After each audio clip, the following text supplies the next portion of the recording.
নারীদের নিরাপদ ও স্বাচ্ছন্দ্যময় যাতায়াত নিশ্চিত করতে ঢাকা, বগুড়া ও চট্টগ্রামে পিঙ্ক বাস সার্ভিস চালু করেছে বাংলাদেশ সড়ক পরিবহন কর্পোরেশন বিআরটিসি। নারী যাত্রীদের জন্য গোলাপি রঙের এই বাসে চালক, কন্ডাক্টর ও হেলপারও থাকবেন নারীরা। মঙ্গলবার সকাল 10টার দিকে বগুড়ার বিআরটিসি ডিপো প্রাঙ্গণে এই বাস সার্ভিসের উদ্বোধন করেন বগুড়া 6 আসনের সংসদ সদস্য রেজাউল করিম বাদশা। আপাতত বগুড়ার এই সেবায় যুক্ত করা হয়েছে দুটি বাস।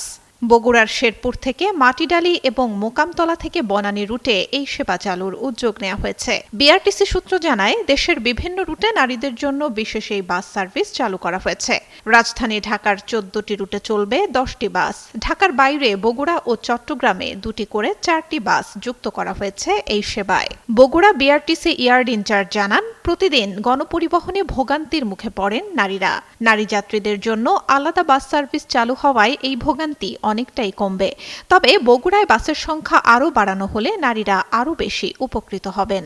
আমরা যতটা উপকৃত হব, আমরা যারা সার্ভিস দিচ্ছি তার থেকে সবথেকে বেশি উপকৃত হবে যারা বাসে উঠবে, যাবে অফিস, আদালতে, স্কুলে।